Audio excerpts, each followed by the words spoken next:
ஏடிஎம்கேக்காரங்க அவங்க என்ன நினைக்கிறாங்க, இனிமே கட்சியை நம்ம வளர்த்து உதயநிதி அண்ணாமலை தாண்டி விஜயை ஜெயிச்சு நம்ம ஆட்சிக்கு வருவோமான்றது பல பேருக்கு.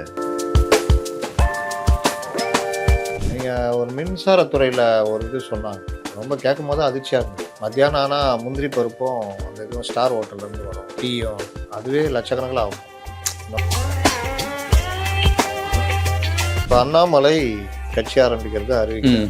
ஆமாம், அநேகமாக அவர் கட்சி இந்த ஒரு ஒரு மாதம் 2 மாதத்துக்குள்ள தொடங்கிடுவாங்க கட்சி. இப்போ இல்லை பதிவுலாம் பண்ணி கொடுத்துட்டாங்களாம். மக்கள் சக்தி ஏதோ 2-3 இது சொல்கிறாங்க.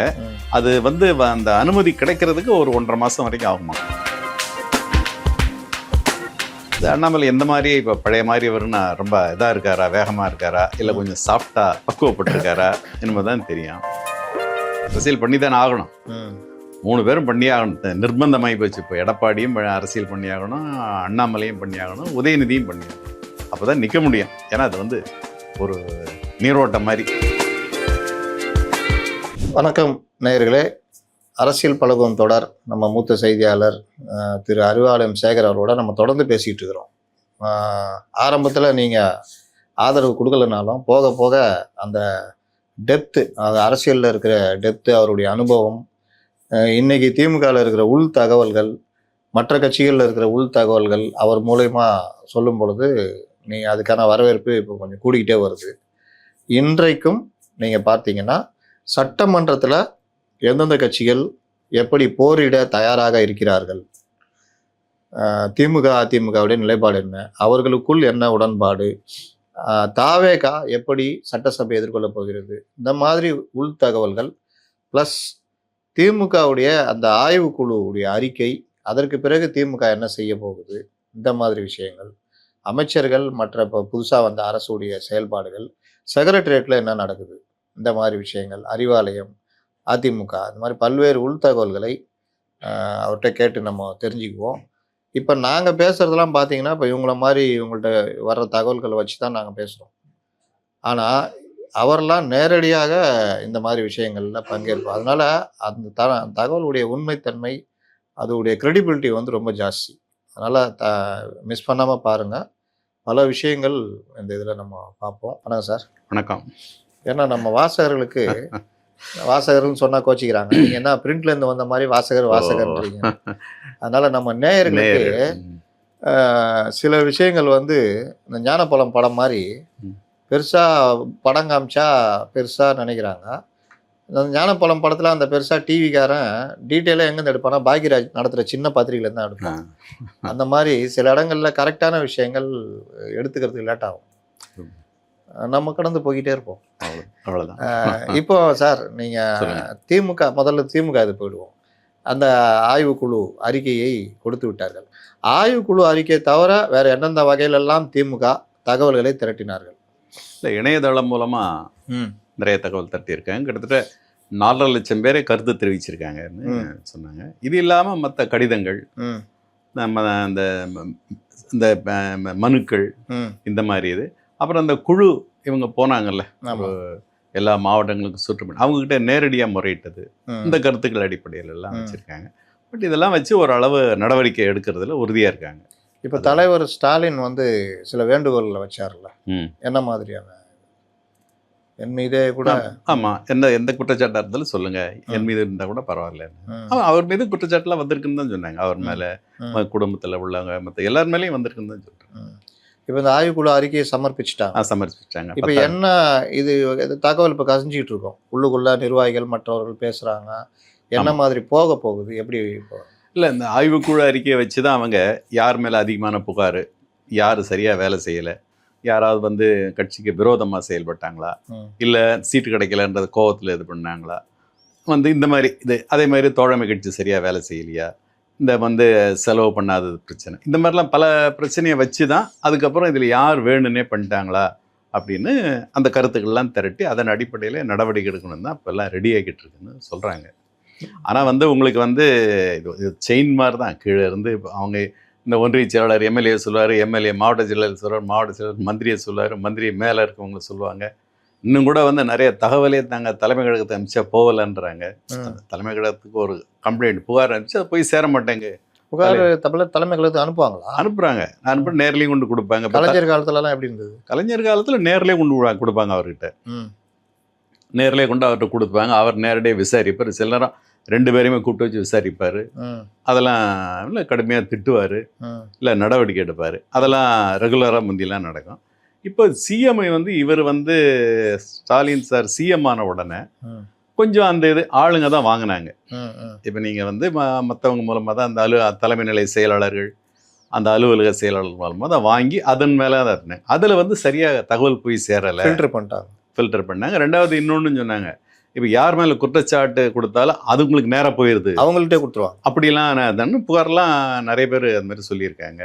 2வது தலைமை கழகத்தில் ஈஸியாக அணுக முடியல, அந்த போலீஸ் கெடுபிடி ஆட்சி இருந்ததுனால தலைவரை பார்க்க முடியல, இப்படி அதுக்கு கீழே இருக்க இடையில இருக்கவங்க சில காரணம், இப்படிலாம் நிறைய புகார் வந்திருக்குனாங்க. எல்லாத்தையும் சரி பண்ணி இப்போ நடவடிக்கை எடுக்கிறன்னு உறுதி கொடுத்து பண்ணிக்கிட்டு இருக்காங்க. குடும்ப உறுப்பினர்கள் மீது வந்திருக்கா? குடும்ப உறுப்பினர்களும் அவங்களும் அந்த மாதிரி தான், யாரையும் இது பண்ண முடியல, அணுக முடியல. அவங்க வந்து சிலதெல்லாம் அவங்களே இது பண்ணிக்கிட்டாங்க. ஒன்றும் மக்களுக்கு அந்த தொண்டர்களுக்கு எதுவும் சரியாக போய் சேரலை, செய்ய முடியல அப்படின்லாம் நிறைய சில அமைச்சர்கள் நேரடியாகவே அதெல்லாம் அந்த குறையெல்லாம் இது பண்ணியிருக்காங்க. இதெல்லாம் வச்சு தான் அவங்க எப்படி அதை நடவடிக்கைன்னா ஒரு டிராஸ்டிக்காக கம்ப்ளீட்டாக எல்லாத்தையும் எடுத்துட முடியாது. கொஞ்சம் கொஞ்சம் ஓரளவு அதை சரி பண்ணி கொஞ்சம் பொறுப்பை மாற்றி இதை மாற்றி சில பேர் அந்த பொறுப்பில் இருந்து நீக்கிட்டு புது ஆளுங்களை போட்டுட்டு, ஆனால் இளைஞர்கள் நிறைய பேர் கொண்டு வரணும்னு முடிவு பண்ணி இந்த 2-3 ஸ்ட்ராட்டஜிக் நிறுவனங்கள் இருந்ததில்ல, இப்போ பென், ஐபேக், இவர்களுடைய செயல்பாடு மேலே கீழே வரைக்கும் அதிருப்தி இருக்குது. அந்த மாதிரி புகார்கள். ஆமாம், பென் ஒரு நிறுவனம், பென் தான் இவங்க நிறுவனம். ஐபேக் முதல்ல இருந்தது. ஆமாம். இந்த பென்ல இருந்து ஒரு குழு மாதிரி போனாங்களாம். எல்லா வேலையும் யாருக்கு வெற்றி வாய்ப்பு, ஒரு தொகுதினா அந்த தொகுதியில் யாருக்கு வெற்றி வாய்ப்பு, இவருக்கு வெற்றி வாய்ப்பு நம்பர் 1, இல்லைன்னா அடுத்தது இவருக்கு, அப்படி தான் அவங்களுடைய செலெக்ஷன் இருந்தது. அதில் நம்ம சரியாக பண்ணலைன்னு தான் குற்றச்சாட்டு. இப்போ அது என்ன சொல்கிறாங்க, சில இடங்களில் மாவட்ட செயலாளர்கள் வந்து இவங்களை சரி பண்ணிக்கிட்டாங்க, யார இந்த குழுவினரை, இவங்க பேரை கொடுன்னு. அப்போ உண்மையான தகவல் வரல. இது ஒரு குற்றச்சாட்டு இருக்குது. அதனால தான் இப்போ அந்த குழு மேலெல்லாம் கொஞ்சம் நடவடிக்கை எல்லாம் இது பண்ணியிருக்காங்கன்னு நாங்களே. பெண் குழு மேலே நடவடிக்கை, அந்த குழு போனாங்கல்ல, அவங்க மேலாம் நடவடிக்கை. அதே மாதிரி ஃபர்ஸ்ட் ஃபேமிலி இருக்குல்ல, அவங்க மேலே ஏதாவது புகார் வந்ததா? ஃபர்ஸ்ட் ஃபேமிலின்னா தலையிடுறது, இந்த சில இது, அப்புறம் வந்து சில முடிவுகள் எடுக்கிறதுல வந்து இப்போ இந்த உதாரணத்துக்கு இந்த இதுன்னு வச்சிங்களேன், இப்போ இந்த டிஜிபி போஸ்டிங், இந்த சில இதெல்லாம் அந்த வெளியில் வந்து பேர் இந்த நடவடிக்கை எடுக்காமல் இருக்கிறது, இதெல்லாம் வந்து நம்ம கெட்ட பேர் உண்டாக்கிருச்சு. நீங்கள் வந்து பப்ளிக் மத்தியில் வெளியில் வந்து பெரிய அளவில் ஒரு முறைகேடுன்ற மாதிரி கொண்டு போயிட்டாங்க, இதுக்கு நம்ம விளக்கம் கொடுக்கல, இப்படிலாம் நிறைய அதெல்லாம் குடும்பத்தில் உள்ளவங்க வந்து அதுக்கு முதல்ல பார்த்து அவங்க மேலே நடவடிக்கை எடுத்துக்கணும், இல்லை அந்த அதிகாரிகளை சரி பண்ணி வேறு மாதிரி அதை செஞ்சுருக்கணும். சிலது குற்றச்சாட்டெல்லாம் வந்தது, அதெல்லாம் நடவடிக்கை எடுக்காமல் வச்சுருந்தாங்க. அந்த மாதிரி இதெல்லாம் இருக்குது. அதிமுகலேருந்து வந்து நல்லா பதவியை அனுபவித்த, ஆனால் கட்சிக்கு கெட்ட பேர் உண்டாக்குன தலைவர்கள்னு ஒரு பெரிய இதுவே இருந்தது வெளியில். அது மாதிரி ஏதாவது? அதிமுகலேருந்து வந்தவங்க எல்லாருமே அப்படி சொல்ல முடியாது. ஒரு சிலர் வேணால் கொஞ்சம் இதாக இருப்பாங்க. பட் பெரும்பாலும் ஓரளவு கொஞ்சம் இது பண்ணி தான் போனாங்க. இப்போ அந்த KKSSRலாம் இருந்தாருன்னா அவர்லாம் ஓரளவு அனுசரிச்சுக்கிட்டாரும்பாங்க. அப்புறம் இந்த பக்கம் வேலு அவர் கூட இதுனாங்க. நேரு கூட தான் நல்லா தான் இது பண்ணார். கட்சிக்காரங்க மத்தியில் வரல, கட்சிக்காரங்க மத்தியில் ஓரளவு அணுகுமுறை. சில மந்திரிகள் தான் வந்து யாரையுமே கிட்ட சேர்க்காம இது பண்ணிட்டு அது அவங்களாம் பார்க்கறது வந்திருக்கு. ஆமாம், அதெல்லாம் புகார் சரியா பார்க்கறது இல்லை.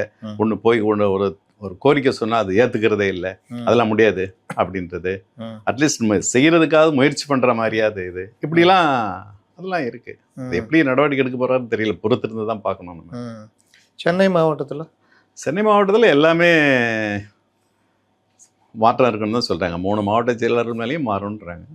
இந்த சேகர் பாபு, அவர் மா சுப்பிரமணியன், சிற்றரசு, ஏன்னா அவங்க கொடுத்த இது எதுவுமே சரியாக பண்ணல. ஏன்னா அவர் பழைய சிஎம் வந்து ஏற்கனவே 2-3 வாட்டி சொல்லிட்டார், நீங்கள் தான் மாவட்ட செயலாளர்கள் தான் அந்த வெற்றிக்கு பொறுப்பு, அந்த தொகுதி ஜெயிக்கிறது, ஆமாம் நீங்கள் தான் பொறுப்புன்னே சொல்லி தான் அப்படின்னு சொல்லி பல தடவை சொல்லிட்டாரு. அதில் வந்து அந்த பூத் கமிட்டி போட்டதுலேருந்து நிறைய குறைபாடெல்லாம் இருந்துச்சு, அதெல்லாம் நீங்கள் தானே பல தடவை வான் பண்ணார். அதனால் அவங்க தான் முழு பொறுப்பு ஏற்றுக்கணும்னு சொல்லிட்டாங்க. கண்டிப்பாக நடவடிக்கை இருக்கும். அதிகாரிகள் உடைய ஆட்டம் இந்த ஆட்சிக்கு அது ஒரு முக்கிய காரணமானது. அந்த மாதிரி ஏதாவது புகார்கள் ஏதாவது? சில அதிகாரிகள் மேலே இருக்குதா இந்த உதாரணத்துக்கு அந்த நிதித்துறை செயலாளர் மேலே சொல்லுவாங்க ம், யாரையும் சரியாக பார்க்கலன்னு. ம், சில அது மாதிரி செயலாளர் அந்த அதிகாரிகள் கிட்டத்தட்ட அவங்க வந்து இப்போ முந்தி எனக்கு தெரிஞ்சவர் ராஜமாணிக்கம் சார் இருந்தார். ம். ஆலோசகராகவே இருந்தார். ஆமாம், அவர் மத்தியானம் அந்த 2 மணி அவர் ரூமில் போனால் கட்சிக்காரங்க வருவாங்க, 2லேருந்து ஒரு 4 வரைக்கும் ம். எல்லாரையும் பார்ப்பார். ம், மனு கொடுப்பாங்க, சொல்லுவாங்க, இல்லை அங்கே போய் பாரு, இது போய் ஏதோ ஒன்று சொல்லுவார், இல்லை லெட்டர் சொல்லுவார், கொடுப்பாரு. அதுக்கப்புறம் அறிவாலயம், ம், அறிவாலயத்தில் வந்தால் ஜெயகாந்தன் ஒரு ஐஏஎஸ், ம், அவர் வந்து அவர் ஒரு செக்ரட்டரி அறிவாலயம் தனியாகவே அவர் ரூம் மாதிரி இல்லை, தனியாகவே வச்சிருப்பார், உட்காந்துருப்பார். அவர் சுற்றி கொஞ்சம் பேர் ம். லெட்டர் யார் வந்து கேட்டாலும் உடனே லெட்டர், ம், உடனே ஃபோனு. ம். அவன் ரொம்ப ஹாப்பியாக வந்துடுவான். காரியம் நடக்கிறது அப்புறங்க அதை. ஆமாம். அவன் முதல்ல வந்தான், ஒரு 4 பேரோட வருவான். இந்த மாதிரி சார் இது ஒன்று செய்யணும், உடனே லெட்டர் பரிசீலனை செய்யவும், அவ்வளோதான், ஆவண செய்யவும் கொடுத்தோம். லெட்டர் வாங்கிட்டு போகும்போது கலைஞர் வாழ்கட்டா பாட்டுக்க போயிடுவான். இப்போ இந்த தடவை அந்த மாதிரி இது இல்லை. அது சில அதிகாரிகளோட குறைபாடுன்னு தான் சொல்கிறாங்க. அது சில அதிகாரிகள் அவங்களா சொந்த இன்ட்ரெஸ்ட் எடுத்து, அது சில பிஏக்கள் வந்து ரொம்ப இறங்கி வந்து என்னப்பா வேணும் என்னன்னு அப்படியெல்லாம் இருந்திருக்காங்க. சிலர் எது கேட்டால் ஏதாவது கேட்டுருவானோன்னு ஒதுங்கி போகிறோம் இருக்கு. சில பத்திரிகைகளில் செய்தி வருது, உதயநிதி அவர்களும் சபரீசன் அவர்களுக்கும் லைட்டாக மோதல் அப்படின்னு. அது வருஷம் பூரா இருக்குது. ஏதோ புதுசாக கண்டுபிடிச்ச மாதிரி சொல்லி அந்த இதை மூடணும் அப்படின்லாம் சொல்லிட்டார். செயல்படுறத கொஞ்ச நாள் நிறுத்தி வைங்கன்ற மாதிரி. அப்படிலாம் இல்லை, நான் கேள்விப்பட்ட வரைக்கும் மூடெல்லாம் சொல்லலை. ம், ஆளுங்களுக்கு கொஞ்சம் குறைச்சிருக்காங்க. ம், அதாவது அவங்க இப்போ பணி அவங்களுக்கு தேவையில்லை. ம், இப்போ அந்த ஆய்வு அதெல்லாம் இப்போ தேவையில்லை. ம். அடுத்து உள்ளாட்சி தேர்தல் வரப்போகுது, அதுக்கப்புறம் எம்பி எலெக்ஷன் வரப்போகுது, அப்போ பார்த்துக்கலாம். ம். இன்னும் இப்போ அது செயல்பட கொஞ்சம் குறைச்சி வச்சிருக்காங்கன்னு தான் சொன்னாங்க. நான் கேள்விப்பட்டேன். மூடெல்லாம் இல்லைன்னு சொன்னாங்க. அவங்களே ஒரு மறுப்பு ஒன்று வெளியிட்டாங்களே, ம். பென்னு க்ளோஸ் பண்ணிட்டாங்கன்னு ஒரு இது வந்தது. ஆமாம். இல்லை, ம். ஏன்னா அவங்களுக்கும் தேவையில்லை. அடுத்த தேர்தல் வருது, ஆமாம். அவங்களோட இது இருக்குது. இன்னும் வேணால் கொஞ்சம் செயல்பாட்டில் கொஞ்சம் தீவிர கவனம் செலுத்துவாங்க. ம், இந்த மாதிரி ஏதோ குறைபாடு இருக்கக்கூடாதுன்ட்டு. ம். குறிப்பிட்ட இப்போ நீங்கள் சொன்னீங்க சபரீசனுக்கும் உதயநிதிக்கு, அது குடும்பத்தில் ஏதாவது சின்ன சின்ன இது இருக்க தான் செய்யும். ஆனால் பெரிய அளவுலலாம் ஒன்றும் அந்த கலைஞர் குடும்பத்து வரைக்கும் பெரிய அளவில் இருந்ததும் அப்படி இருந்தாலும் சரியாயிரும். அவங்க யாரும் அந்த அளவு இறங்கி அதை இது பண்ண மாட்டாங்க. மற்ற வேணால் தனிப்பட்ட முறையில் இருக்கலாமே தவிர அரசியல் ரீதியாக அவங்க அதை ஒன்றும் இது பண்ணிக்க மாட்டாங்க. அதில் எல்லாம் ஒன்றா தான் இருப்பாங்க. கூட்டணி கட்சிகள் மேலே குற்றச்சாட்டு. கூட்டணி மேலே நிறைய குற்றச்சாட்டுட்டாங்க, வேலை செய்யலை. ம், பிசிகே மேலே நிறைய குற்றச்சாட்டு இருந்தாங்க, ம், வேலையை செய்யாமல் விட்டுட்டாங்க. ம், நமக்கு வந்து சரி அவங்க தொகுதிக்கு போயிட்டாங்க. ம். இப்போ வந்து அவங்க எம்எல்ஏ நிற்பாங்கல்ல, அங்கே போயிட்டாங்க ம். அப்படின்னு. அதே மாதிரி இங்கேயே சென்னையிலே சில இடத்துல 1000 விளக்கில் இருந்த கட்சிக்காரங்க அண்ணா நகர் போயிட்டாங்க. ஏன்னா அந்த எம்எல்ஏ அங்கே போயிட்டார். அதே மாதிரி அண்ணா நகரில் இருந்த எம்எல்ஏ வில்லிவாக்கம் போயிட்டாங்க. இப்படி ஏன்னா அவங்க வேண்டியவங்களாம் அவங்க அங்கே போய், அப்போ இங்கே நிர்வாகிகள் இல்லைன்னு இதெல்லாம் நிறைய குறைபாடு இருக்குங்க. குறைபாடு வந்துருக்கு. ஆமாம், அது கூட்டணி கட்சிகளை கையாளுறதுல திமுக தலைமை பிரச்சனை வந்தது. கையாளுதுன்னா சீட்டு ஒதுக்கீடு தான். அது அதில் ஏதாவது புகார் வந்திருக்காங்க?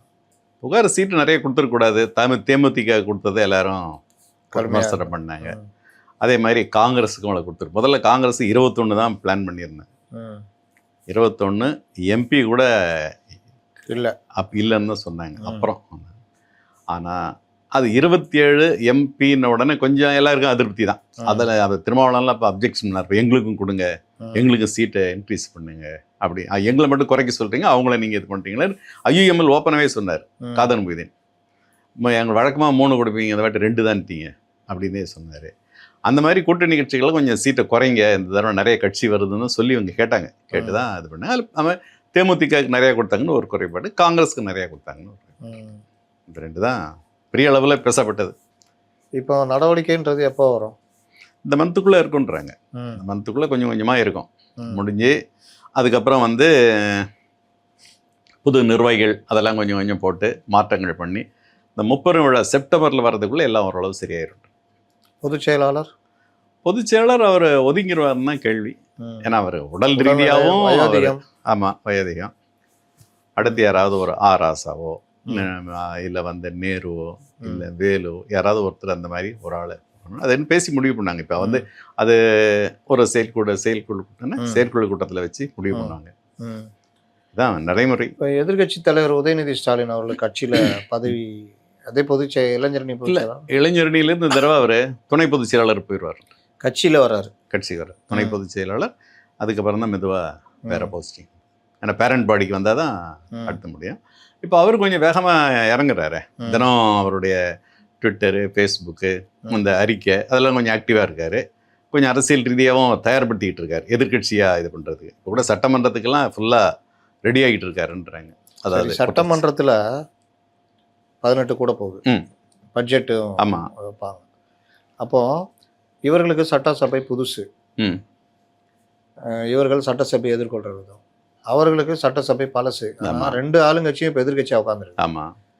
இப்போ இங்கேருந்து வருவோம், அதிமுக திமுக, முதல்ல திமுக வருவோம், என்ன செய்யறதுக்காக முயற்சியில் இருக்காங்க. அது பெரிய ஒரு ஆக்கப்பூர்வமான எதிர்கட்சி நம்ம தான். எது படம் சோபா அப்படியா? மொத்தத்தில் எதிர்கட்சியாக தீவிரமாக செயல்படுறதுன்னு முடிவு பண்ணியாச்சு. ஒரு 3-4 மாதத்துக்கு அப்புறம் தீவிரமாக இறங்குறது. ஆனால் இப்போ சட்டமன்றத்தில் மக்கள் இப்போ இந்த இஷ்யூ, அதாவது இந்த இப்போ இருக்குல்ல சில லா அண்ட் ஆர்டர் ப்ராப்ளம், அப்புறம் வந்து இந்த இப்போ இந்த சின்ன சின்ன மின்வெட்டு, இந்த மாதிரி பிரச்சனைகள் எல்லாம் கவனத்துக்கு கொண்டு வந்து பெரிய அளவில் அரசாங்கத்தினுடைய கவனத்தை ஈர்க்கணும். ஏன்னா இப்போ வந்து போட்டி ஏடிஎம்கே டிஎம்கே ரெண்டுக்கும் ஒரே பிரச்சனை தான் கையில் எடுக்க முடியும், புதுசாக ஒன்றும் கொண்டு வர முடியாது. அதனால அதில் வந்து நம்ம பண்ணி ஆகணும்னுட்டு இப்போ யார் அதை இப்போ ஒரு மின்வெட்டு பிரச்சனையில் ஒரு ஒத்திவைப்பு தீர்மானம் வச்சுங்க, வெளியே நடப்புனா 2 பேரும் தான் பண்ணி ஆகணும். இது வந்து இந்த தமிழ்நாடு சட்டசபையில் இது புதுசு. இது வரைக்கும் டிஎம்கே ஏடிஎம்கே அப்படி தான் இருக்கும். இப்போ 2 பேரும் சேர்ந்து டிவிகேவை எதிர்க்கிற ஒரு நிலைமை வந்து. இப்போ அவங்களுக்குள்ள ஏதாவது ஒருங்கிணைப்பு இருக்கா திமுகவுக்குள்ள? இல்லை, இஷ்யூ அடிப்படையில் சேர்ந்து தான் ஆகணும், வேறு வழியே கிடையாது. இப்போ இவங்க ஒரு பிரச்சனை கிளப்புறாங்க, இவங்க வந்து வாக் அவுட் பண்ணுறாங்கன்னா இவங்களும் வாக் அவுட் பண்ணி தான் ஆகணும். இவங்க நாங்கள் ஆதரிப்போம்னு சொல்ல முடியாது. அது மாதிரி இப்போ இன்னொன்று நீங்கள் பார்த்தீங்கன்னா இன்னொரு டெவலப்மெண்ட், கூட்டணி பூரா இன்னைக்கு திமுக கூட இருந்த கூட்டணி பூரா இந்த பக்கம் இப்போ அவங்க வந்து டிஃபெண்ட் பண்ண வேண்டிய நிலைமையில் இருக்காங்க. எதை ஆளுங்கட்சியை இப்போ விசிகே ஆகட்டும், ஐயுஎம்எல் ஆகட்டும், கம்யூனிஸ்ட் ஆகட்டும், காப்பாற்றுறதுக்கு அவங்களும் இறங்கி பேச வேண்டிய நிர்பந்தம் தான் இருக்கும். அதெல்லாம் வித்தியாசமான ஒரு சட்டசபையாக தான் இருக்கும் இந்த தடவை எனக்கு தெரிஞ்சு. இதுக்கு தந்து டிவிகேலையும் தயாராகிட்டு இருக்கதா சொன்னாங்க. எம்எல்ஏக்களுக்கெல்லாம் பயிற்சியெலாம் இது பண்ணுறாங்களாம், பயிற்சி பண்ணுறாங்களாம். வந்து எப்படி பிரச்சனையை அணுகணும், எப்படி இது பண்ணணும், அமைச்சர்கள் பதில் தயாராக வச்சிருக்கணும், சொன்ன உடனே பதிலை சொல்லணும், இல்லைன்னா உடனடியாக பதிலை கேட்டு வாங்கியாவது கொடுத்துடணும், அந்த மாதிரி விளக்கம் கொடுத்துடணும், அப்படிலாம் ரொம்ப தயார் இருக்காங்க. அதே மாதிரி ரொம்ப மும்முரமாக மோதல்னால் எப்படி அதை அணுகணும், இந்த மாதிரின்னு எல்லாமே இவங்களும் அதை சொன்னது மல்லுக்கட்டாக தயாராகிறாங்க. இவங்களும் அப்படி தான் நம்ம சொல்லணும். அவங்களும் ரெடியாக இருக்காங்க. நம்மளும் எதிர்கட்சியை தான் நம்ம காட்டியாகணும் அப்படின்னு. அதனால இந்த சட்டசபையில் உதயநிதிக்கும் ஆதவ அர்ஜுனாவுக்கும் நேரடியாக மோதல். ஆமாம், நிறைய மற்ற மந்திரிகள் எல்லாருக்குமே வரும். ஏன்னா இவங்க ஒன்னொன்னையும் சொல்லுவாங்க. இப்போ ஒவ்வொரு இஷ்யூவாக கையில் கொண்டாரு அவங்க பதில் சொல்லுவாங்க. நீங்கள் உங்கள் ஆட்சியில் அப்படி பெச்சாரன்சியில் இருக்குது எல்லாமே அப்படி தான் வரும். அப்போ இவங்க சொன்னோன்னா அவங்களும் இது பண்ணுவாங்க. கண்டிப்பாக வாக்குவாதம் வரும், வெளிநடப்பு அது இது இருக்க தான் செய்யும். ஸ்பீக்கரும் அதை சமாளித்து தான் இது பண்ணணும்.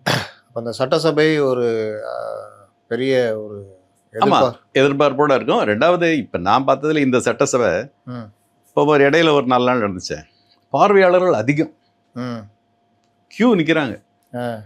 வழக்கமாகவே அந்த விஜய் கோட்டையை விட்டு கோட்டைக்குள்ளேயே கூட்டம் வந்துடுது. இப்போ கூட்டம் வந்துடுது, கேன்டீனில் கூட்டம் வந்துடுது, எங்கள் மந்திரி ரூமில் பார்த்தீங்கன்னா ஒரு 50-60 பேர் நிற்கிறாங்க, கூட்டம் நிரம்பி வழியுது. அதே மாதிரி அவர் கிளம்புற நேரம் பார்த்தீங்கன்னா அங்கே பீச் ரோட்டில் பூரா நிற்கிறாங்க. 3:30 மணிக்கெல்லாம் வந்துடுறாங்க. எம்ஜிஆர் மாதிரி எங்கே இருந்து வராங்கன்னு வந்து நிற்கிறாங்க. இவர் காரில் போகும்போது கையை கட்டிட்டு போகிறாரு, உடனே அதுக்கப்புறம் தான் கலைஞ்சு போகிறாங்க. இது ரெகுலராக நடக்கிறது.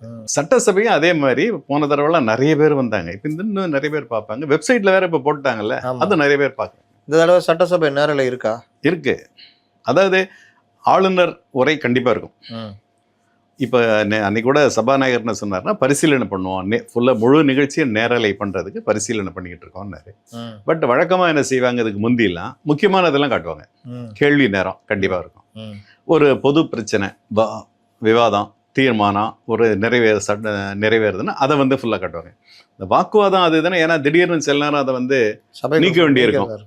அப்போ லைவ்ல போயிடுச்சுன்னா அதை இது பண்ண முடியாதுன்னு கொஞ்சம் நம்ம யூடியூப்ல கட் பண்ணி தூக்கி போடுவாங்க. ஆமாம், இவர்களுக்கு ஒன்றும் தெரியல. சபை குரூப்ல நீக்கிட்டா அதை வெளியிட்டால் அது வந்து உங்களுக்கு உரிமை மீறல் கொண்டு வர அளவுக்கு நீங்க எத்தனை பத்திரிகை ஆசிரியர்கள் கூண்டுல நிறுத்திருக்காங்க. சபாநாயகருக்கு நீதிபதியுடைய அதிகாரம் இருக்குது. ஆமா, கூண்டுல ஏற்றி உள்ள நேரடியா ஜெயிலுக்கு அனுப்ப முடியும். P H Pandian sky is my லிமிட்னாரு, வானம் தான் அளவு. அதானே முரசொலி செல்வத்தை உணர்ந்து கூண்டு போட்டு நிக்க அது மட்டும் வச்சாங்க. இல்ல 10 எம்எல்ஏ நீக்கினாரு, பதவி நீக்கினாரு.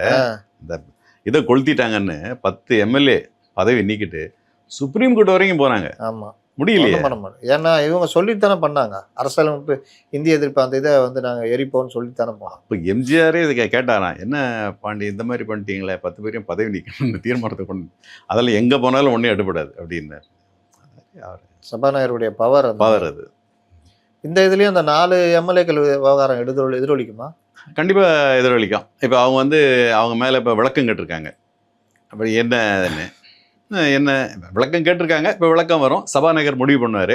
அந்த முடிவில் அவங்களுக்கு திருப்தி இல்லைன்னா கோர்ட்டுக்கு போகலாம். ஆமா, அதான் அது தாமதமாக தான் ஆகும் எப்படியும். சட்டசபையில எங்க ஆளுங்கெல்லாம் இழுக்கிறீங்க, ஆமாம், ஆட்களை சேர்த்துக்கிறீங்க அப்படிலாம் வரும். ஆனால் இந்த தடவை சட்டசபை கொஞ்சம் காரசாரமாக இருக்கும். அவங்க திருப்பிக்கின்னு உங்க ஆளுங்க எங்கள்கிட்ட மட்டுமா வர்றாங்க, திமுக காட்டி தான் போறாங்க, உங்க தலைவர் ஒழுங்கா இருக்க சொல்லுன்ற மாதிரி போகும்னு நினைக்கிறேன். ஆமாம், அது கொஞ்சம் நல்லா தான் இருக்கும் இந்த வித்தியாசமான சட்டசபை. ம். இப்போ இந்த பக்கம் பார்த்தீங்கன்னா டிஎம்கே ஏடிஎம்கே இவங்கெல்லாம் ஒரு இதில் இருப்பாங்க. இந்த பக்கம் மற்ற கூட்டணி கட்சியில் இந்த பக்கம் இருப்பாங்க. நடுவில் இந்த பிஎம்கே, இந்த பிஜேபி ஒன்று, இவங்க தனியாக இருப்பாங்க. பிஎம்கே இந்த தடவை கொஞ்சம் சிறப்பா பண்ணணும்னு நான் எதிர்பார்க்குறேன். பிஎம்கே கொஞ்சம் சௌமியா இருக்காங்க. ஆமாம், கொஞ்சம் பரவாயில்ல. அவங்க கொஞ்சம் எக்யூப்மெண்ட் தான் ரெடி பண்ணுறாங்க. நிதானமா மேட்டர் பேசுறாங்க. ஆமாம், அவங்களும் பரவாயில்ல. அதனால் கொஞ்சம் இதை நல்லா கொஞ்சம் இதாக தான் இருக்கும். ஏன்னா முதல்ல வந்து கவர்னர் அட்ரஸ் இருக்கும், அதுக்கப்புறம் இந்த பட்ஜெட்டு எப்படியும் ஒரு 10-20 நாளைக்கு மேலே போகும். இதுக்கிடையில் வந்து வெள்ளை அறிக்கை வேற ஒன்று தயார் வரும்ன்றாங்க. ஆமா, அதை வந்து வெளியிட்டு வெள்ளையறிக்கை பெரிய அமளி ஆகும்னு நினைக்கிறேன். ஆமாம், வாக்குவாதம் இருக்கும் கண்டிப்பாக. ஏன்னா இதில் என்ன செலவு, எவ்வளோ வந்தது, எவ்வளோ இது, இதெல்லாம் எல்லா விவரமும் வரும்ல. அப்படியே ப்ளேஸ் பண்ணிடுறாங்களா, வச்சிடுறாங்களே. ஆமா, அது ஒரு பெரிய அப்புறம் முதல்வர் என்ன பேசுகிறாரு, அவருடைய பதில் என்ன, போலீஸ் இதுக்கு அவர் விளக்கம் என்ன, அவர் தானே அதை பதில் சொல்லி ஆகணும். ஆமா, அதுக்கு தீர்மானம் வரும், ஒத்திவைப்பு தீர்மானம், எல்லாத்துக்கும் அவர் விளக்கம் சொல்லி ஆகணும். தடுமாறினாங்கன்னா முதல்வர் எதிர்த்து சொன்னாங்க. இல்லை, அவரும் தயாராகிட்டு இருக்காருன்றாங்க. விஜய் என்ன மாதிரி காவல்துறை சம்மந்தப்பட்டது, மற்ற பொதுவான பிரச்சனைகள் என்னென்ன வரும், இதை நம்ம எப்படி ஃபேஸ் பண்ணணும், இது என்ன பதில் நம்ம இது பண்ணணும், அதுக்கு அதிகாரிகள் எல்லாம் கரெக்டாக அந்த குறிப்பெல்லாம் கொடுக்கறதுக்கு ரெடி ஆகிட்டு இருக்குன்றாங்க. நீங்கள் அவர் அந்த சிங்கப்பெண்ணில் பேசுகிறதே ஒரு ரொம்ப மெச்சூரிட்டியாக இருந்தது அந்த ஸ்பீச். ஆமாம், சட்டம் ஒழுங்கு போலீஸ் என்ன வச்சுருந்தாலும் போதை கலாச்சாரம் அந்த இதை ஒழிக்காமல் நம்ம சட்டம் ஒழுங்கை சரி பண்ண முடியாது அப்படின்னு சொன்னது. அது ஒரே நாள்லாம் போதையெல்லாம் ஒழிக்க முடியாது. கொஞ்சம் கொஞ்சமாக டெவலப் ஆகி, ரெண்டாவது உங்களுக்கு வந்து இப்போ போதை நீங்கள் நீக்கிறவே முடியாது. ஏன்னா வர ஆரம்பிச்சிட்டு கொஞ்சம் கொஞ்சமாக வந்து சுற்றி இது நீங்கள் இந்த கஞ்சாவே நார்த்தில் வந்து ஒரு அலோடு மாதிரி ஆகிப்போச்சு, அனுமதிக்கப்பட்டது மாதிரி ஆகிப்போச்சு. அந்த உத்தரப்பிரதேசம் பக்கம்லாம் சாதாரணமாக ரோட்லேயே வச்சு அந்த இதிலெல்லாம் ஹரிகேஷ் துவார் அங்கெல்லாம் பார்த்தீங்கன்னா டிவி பார்க்குறோம், டிவிலெலாம் பார்க்குறோம். அந்த மாதிரி கொஞ்சம் கொஞ்சமாக அந்த பரவிக்கிட்டே வருது. எனக்கு அதனால கொஞ்சம் கஷ்டம்தான், கொஞ்சம் கொஞ்சமாக தான் பண்ண முடியும். உதயநிதி, விஜய், ஆதவ் அர்ஜுனா, சௌமியா, ஆமாம், இன்னும் இருக்காரு. இப்போ நிர்மல்குமார் நல்லா பேசுகிறாரு. நிர்மல்குமார், அந்த இவர் மற்ற இதெல்லாம் கொஞ்சம் பண்ண ராஜ்மோகன், செங்கோட்டையன், எல்லாருமே தயாராகி பழைய ஆளு. தம்பி ரமேஷ் அறநிலைத்துறை, விக்னேஷ், ஆமா, அப்புறம் இந்த டாஸ்மாக் விவகாரம் இருக்கு, விக்னேஷ், அதெல்லாம் கொஞ்சம் வரும். இப்போ இவங்க சில நடவடிக்கைலாம் எடுத்திருக்காங்கல்ல, அதெல்லாம் பதிவு பண்ணுவோம், அதெல்லாம் பண்ணி ஆவாங்க. இப்போ இந்த சில இதெல்லாம் கொஞ்சம் ஓரளவு இப்போ இந்த கவுன்சிலிங், டீச்சரு, அப்புறம் வந்து அந்த டாக்டர், நர்ஸ் இதெல்லாம் நேரடியாக கவுன்சிலிங் முடிச்சு அப்படியே நீங்கள் ஆர்டரை உடனே கொடுத்துருங்கிறாங்க. ஏன்னா அது லஞ்சம் ஊழலுக்கு இடம் கொடுக்கக்கூடாதுன்ட்டு. அதே மாதிரி இந்த ஊரக வேலை வாய்ப்பு இந்த மாதிரிலாம் 100 நாள் வேலை அதெல்லாம் வீடியோ எடுன்றாங்க. இப்பெல்லாம் சில இதெல்லாம் கொஞ்சம் ஒரு சீர்திருத்த நடவடிக்கை பண்ணுறாங்க. அந்த ஒன்று வேண்டாம், இந்த கிளாம்பாக்கம் பாருங்க, எங்கே வேணால் பஸ் ஏற்றிக்கின்றான். முந்தைய அப்படி கிடையாது. கிளாம்பாக்கத்தில் இது போய் தான் ஏறணும்னு. உங்களுக்கு இங்கேருந்து நீங்கள் கிளாம்பாக்கம் போகிறதுக்கு 1000 ரூபா, 1000, 800 ஆயிரும். வெளியூர் போகிற மாதிரி. ஆமாம், இப்போ நீயே வந்து ஏற்றிக்கன்றான். இப்படி சிலதெல்லாம் கொஞ்சம் இதில் ஜனங்க வருது. அப்புறம் இந்த சினிமா, இந்த முதல்ல 5 நாளைக்கு நீங்கள் எக்ஸ்ட்ரா காட்சி போட்டுக்கலாம், சிறப்பு காட்சி போட்டுக்கலாம், பெர்மிஷனை பற்றி நீயே போட்டுக்கலான்ற. முந்தைய அதுக்கு அனுமதி வாங்கணும். இந்த நடைமுறை இதெல்லாம் வந்து ஈஸியாக கொஞ்சம் இது பண்ணி வச்சுருக்காங்க. எந்த அளவுக்கு பலன் கொடுக்குன்னு இனிமே தான் அது நம்ம பொதுப்பணித்துறை அமைச்சர் எங்க மேல்மா சிப்காட் அந்த இது. ஆமாம், எல்லா வழக்குகளையும் ரத்து பண்ணிட்டு விவசாயிகள் மேலே போட்ட போராட்டம் நடத்தின விவசாயிகள் மேலே போட்ட எல்லா வழக்குலையும் ரத்து பண்ணுவேன். அப்போ அதே மாதிரி அவருடைய குறைகள் என்ன இருந்தாலும் கேட்போம். ஆமாம், இப்போ எல்லா அமைச்சர்களுமே அந்த பழைய இதெல்லாம் என்னன்னு எடுக்க சொல்லியிருக்காங்க. அறநிலைத்துறை ஃபுல்லாக எடுக்க சொல்லியிருக்காங்க. கணக்கு வழக்கு, அதே மாதிரி அந்த டெண்டர் கான்ட்ராக்ட்லாம் ரத்துன்றாங்க. இபியில் ஃபுல்லாக ரத்து, பிடபிள்யூடியில் இது எல்லாத்தையும் நிறுத்தி வச்சு ஒன்று ஆய்வு பண்ணு அப்படிங்கிறாங்க. இதெல்லாம் எந்த அளவுக்கு அதை இது பண்ண போகிறாங்கன்னு தெரியல. இப்போ கூட இந்த உத்தண்டி பாலம்லாம் கேன்சல் பண்ணிட்டாங்க. ஆமாம், நீங்கள் ஒரு மின்சாரத்துறையில் ஒரு இது சொன்னாங்க, ரொம்ப கேட்கும் போது அதிர்ச்சியாக இருந்தது. மத்தியானம் ஆனால் முந்திரி பருப்பும் அந்த இதுவும் ஸ்டார் ஹோட்டல்லேருந்து வரும், டீயும், அதுவே லட்சக்கணக்கில் ஆகும். இந்த மாதிரிலாம் செலவு பண்ணியிருக்காங்க. இப்போ எல்லாத்தையுமே கட் பண்ண சொல்லிட்டாங்க, எதுவுமே இருக்கக்கூடாது. இப்போ நீங்கள் கூட ஒரு இது பதிவு பண்ணீங்க, கேன்டீன். ஆமாம், செக்ரட்டரியேட்டில். இல்லை அது பொதுவாக இப்போ கூட்டம் இப்போ வந்து அது வேறு பயோமெட்ரிக் வச்சுட்டாங்களா, கரெக்டாக ஊழியர்களை கரெக்டாக வந்துடுறாங்க. ஏன்னா வந்தாகணும் அப்படின்னு. முதல்வரே 10 மணிக்கு வந்துடுறாரு, அப்புறம் மற்றவங்க 11 மணிக்கு வந்தால் எப்படி இருக்கும்? எல்லாத்துக்குமே வச்சுட்டாங்களா பயோமெட்ரிக்? ஆமாம், பயோமெட்ரிக் எல்லாருக்குமே வச்சுட்டாங்க. அந்த எல்லா ஸ்டாஃபு கீழே இருந்து மேலே வரைக்கும் எல்லாம் அந்த மாதிரி. அது இப்போ கொஞ்சம் அப்படி இருந்து இப்போ கொஞ்சம் அப்படியே பரவாயில்ல, எல்லாமே ஓரளவு வந்துட்டாங்க. கெடுபிடிகள் எப்படி இருக்கு? நீங்கள் பழைய சட்டசபை செக்ரட்டரியேட் கெடுபிடினா அமைச்சர்கள் அறியா இல்லை பொதுவாக? இல்லை, பொதுவாக செக்ரட்டரியேட் உள்ளே போகிறது. செக்ரட்டரியேட் உள்ளே போகிறது கொஞ்சம் முதல்ல கொஞ்சம் ரொம்ப கெடுபிடி இருந்த மாதிரி தான் இருந்தது. நான் சொல்கிறது ஒரு 10-20 நாளைக்கு முன்னால். இப்போ என்ன பண்ணிட்டாங்கன்னா பிரிச்சுட்டாங்க. அந்த மனு கொடுக்க வர கூட்டம் தான் நிறைய கூட்டம். சிஎம்கிட்ட பொதுவாக மனு கொடு, இப்போ அந்த மனு கொடுக்கறது தனி இடமா பிரிச்சுட்டாங்க. அது ஒரு ஓரமாக போயிடுது. நீங்கள் பார்வையாளர்கள் வர்றவங்க போகிறவங்க இதுக்கு தனி வழி மாதிரி வச்சுட்டாங்க. அதனால கொஞ்சம் ஈஸியாக தான் போகுது. பத்திரிகையாளர்கள், ஊழியர்கள் இவங்கெல்லாம் போகிறதுக்கு ஒரு தனி வழி. அதனால் ஒரு 20 நாளைக்கு முன்னால் இருந்த மாதிரி கெடுபிடி இப்போ இல்லை, கொஞ்சம் ஃப்ரீயாக தான் இருக்குது. கூட்டம் குறைஞ்சிருக்கா இல்லை 20 நாளைக்கு முன்னாடி இந்த கூட்டம் அதே மாதிரி? கூட்டம் அதே தான், வந்துக்கிட்டே போய்கிட்டு தான் இருக்குது. பார்த்தீங்கன்னா ஒரே அந்த எதிர இருக்க மைதானம் பூரா தாவேக்க காரில் ரொம்ப கொடி கட்டிக்கணும், நிரம்பி இருக்குது. என்ன பண்ணுறாங்க, வராங்க போகிறாங்க.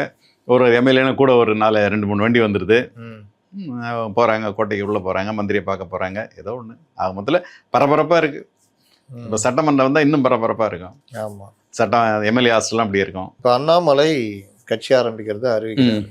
ஆமாம், அநேகமாக அவர் கட்சி இந்த ஒரு மாதம் 2 மாதத்துக்குள்ளே தொடங்கிடுவாங்க. ஆமாம், கட்சி இப்போ இல்லை பதிவுலாம் பண்ணி கொடுத்துட்டாங்களாம். மக்கள் சக்தி ஏதோ 2-3 இது சொல்கிறாங்க. அது வந்து அந்த அனுமதி கிடைக்கிறதுக்கு ஒரு 1.5 மாதம் வரைக்கும் ஆகுமா, குறைஞ்சது 1.5 மேக்ஸிமம் 3 மாதம். அதுக்காக தான் இப்போ வந்து அந்த அதுக்கு இடையில இந்த மெம்பர்ஷிப் சேர்க்கறது போய்கிட்டு இருக்கு. 17ஆம் தேதி எல்லாரையும் சந்திக்கிறேன்னாராம். ஒவ்வொருத்தரையாக பார்த்து அவர் கட்சிக்கான அடிப்படை அந்த வேலைகளெல்லாம் செய்வாருங்கிறாங்க. இப்போ கூட இதில் கூட ரஜினி குடும்பத்துலேருந்து ஒருத்தர் வருவாருன்னு ஒரே பரபரப்பு. ரஜினி குடும்பத்தில் 2-3 பேர் தாங்கிறாங்க. லதா ரஜினி, ஒரு ஆள் ஐஸ்வர்யா, சௌந்தர்யா வராங்க அப்படின்றாங்க. கொஞ்சம் அந்த மாதிரி கொஞ்சம் இதாக இருக்கிறவங்க சிலரெல்லாம் அண்ணாமலையே நேராக கூப்பிடுறதா பிளான் பண்ணியிருக்காராம். அதாவது கொஞ்சம் நல்லா இதாக இருக்காங்க பாருங்கள், அவங்களெல்லாம் கொஞ்சம் வந்து கூட இணைஞ்சு பணியாற்றுங்க வாங்க அப்படின்லாம் கூப்பிட போகிறாருங்கிறாங்க. அதெல்லாம் அந்த அங்கீகாரம் கிடச்சி கட்சி பேரை அறிவிச்சார்னா அதுக்கப்புறம் கொஞ்சம் வேகமாக, அதுக்கப்புறம் தான் அவர் ஆக்டிவாக அந்த பேட்டி அந்த மாதிரிலாம் இறங்குவார். இப்போ அண்ணாமலையுடைய வரவும் மற்ற இப்போ தாவேகா நிலைப்பாடும் திமுக நிலைப்பாடும் எப்படி இருக்குன்னு? திமுக நிலைப்பாடு வேற தானே, அவங்க அண்ணாமலை நிலைப்பாடு வேற, திமுக நிலைப்பாடு வேற. ஆனால் இவங்க வழியில் செயல்படுவாங்க, அவங்க அவர் வழியில் செயல்படுவார். முந்துறது யாரு? முந்துறது இப்போ எப்படி சொல்ல முடியும்? நீங்கள் வந்து எப்படி அண்ணாமலை எந்த வழியில் இறங்கி கொண்டு போகிறாரு, எந்த பிரச்சனையை கையில் எடுக்கிறாரு, அதை எப்படி அதை அரசியல் பண்ணுறாருன்னு தெரில. திமுக இவங்க பாணியில் பண்ணுவாங்க. இவங்க வழக்கமாக அரசனுடைய குறைகள், மற்றது போராட்டம் இந்த மாதிரி செய்வாங்கன்னு வச்சுங்க. அது அண்ணாமலை எந்த மாதிரி இப்போ பழைய மாதிரி அவருன்னா ரொம்ப இதாக இருக்காரா, வேகமாக இருக்காரா, இல்லை கொஞ்சம் சாஃப்டாக பக்குவப்பட்டிருக்காரா என்னமோ தான் தெரியும் அது. ஆனால் அவர் பண்ணுவார், அவர் கண்டிப்பாக அரசியல் பண்ணி தானே ஆகணும். 3 பேரும் பண்ணி ஆகணும், நிர்பந்தமாகி போச்சு. இப்போ எடப்பாடியும் அரசியல் பண்ணி ஆகணும், அண்ணாமலையும் பண்ணி ஆகணும், உதயநிதியும் பண்ணி ஆகணும். அப்போ தான் நிற்க முடியும். ஏன்னா அது வந்து ஒரு நீரோட்டம் மாதிரி. இப்போ அதிமுகலேருந்து அதிகமான பேர் மீண்டும் மீண்டும் தாவேக்கால போய் சேர்ந்துகிட்டே இருக்காங்க. ஆமாம், உங்களுக்கு எல்லாம் இப்போ ஏடிஎம்கேக்காரங்க அவங்க என்ன நினைக்கிறாங்க, இனிமேல் வந்து கட்சியை நம்ம வளர்த்து இந்த அது யார் உதயநிதி அண்ணாமலை தாண்டி விஜயை ஜெயிச்சு நம்ம ஆட்சிக்கு வருவோமான்றது பல பேருக்கு நம்பிக்கை கொஞ்சம் குறையுது. அப்போ இப்போயே போய் எங்கேயாவது ஒட்டிக்கிட்டால் ஏதாவது உள்ளாட்சி பதவி, எங்கேயாவது ஒரு கவுன்சிலரு சேர்மனு பிரசிடென்ட் இப்படி ஏதாவது வாங்கிட்டு போயிடலான்னு பல பேர் இருக்காங்க. ஆனால் தொண்டர்கள் என்னவோ இருக்க தான் செய்கிறாங்க. ஆனால் இளைஞர்கள்னா கொஞ்சம் இதாக இருக்கலாம், குறைஞ்சிருக்கலாம். ஏடிஎம்கே தொண்டர்கள் எனக்கு தெரிஞ்சு நான் பார்த்த வரைக்கும் அப்படியே தான் இருக்காங்க. அப்படியே இருக்காங்க. நிர்வாகிகள் மத்தியில் தான் ஊசலாட்டம். இனிமேல் இங்கே சரியாக வராது, இனிமேல் இங்கே சரியாக வராதுன்ட்டு. அது திமுக அப்படியே இருக்காங்க. இது வரைக்கும் ஒன்றும் எந்த ஷேக்கும் இல்லை அவங்களும் பெரிய அளவில். எல்லாம் தாவேகா போகும்போது பெஞ்சமின் மட்டும் திமுக போனார். பெஞ்சமினுக்கு இங்கே சரியான இது கிடைக்கலன்றாங்க, அங்கீகாரம். இவங்க எல்லாமே வந்து அமைச்சர் எதிர்பார்க்குறாங்க. இப்போ உங்களுக்கு வந்து விஜய் வந்து ஒரு இதில் வழக்கு இருந்தால் கிடையாது, மந்திரி பதவி நிச்சயமாக கிடையாதுன்ட்டாரான். வேலுமணிக்கு இல்லை, இவர் அந்த விஜயபாஸ்கருக்கு இல்லை. இப்போ அப்படி சும்மா வெறுமனை வந்து உட்காந்து இவங்க எவ்வளோ நாள் இருப்பாங்க? அதுக்காக இருக்காங்க. அப்போ என்ன பண்ணுறது? திரும்ப எடப்பாடிக்கிட்ட போனோம் இல்லையா, பேசாமல் திமுக வந்துடலாம், நிம்மதியாவது இருக்கலாம் அப்படின்ட்டு. இப்போ ஓபிஎஸ் வந்தார், இருக்கார், அந்த மாதிரிலாம் அப்படியே இருக்காங்கல்ல. வைத்திலிங்கம் வந்தார். அதனால் வந்து உங்களுக்கு எங்கேயாவது ஒரு இடம் நிம்மதியாக போய் உட்காந்துக்கிடுவோன்னு வந்துடுறாங்க. விஜய்கிட்ட போய் இனிமேல் பதவியை வாங்கி இனிமேல் இது பண்ணி எந்த அளவுக்கு முடியும்னு அது தெரியல. ஏன்னா அங்கே ஒரு பக்கம் ட்ரெயின் ஃபுல்லாகிட்டு போன மாதிரி போகுது. ஆமாம், நிலமை ஓடிக்கிட்டு இருக்குது. ஆமாம், அடுத்தடுத்த சந்திப்புகளில் பார்ப்போம். அநேகமாக அடுத்த சந்திப்பு சட்டசபை. ஆமாம், 18. அதுக்கப்புறம் அந்த கவர்னர் உரை, அதுக்கப்புறம் பட்ஜெட்டு விவாதம் அதெல்லாம் இருக்கும். அந்த உள் விவகாரங்கள் இதை பற்றி நம்ம பேசுவோம். கண்டிப்பாக. வணக்கம்.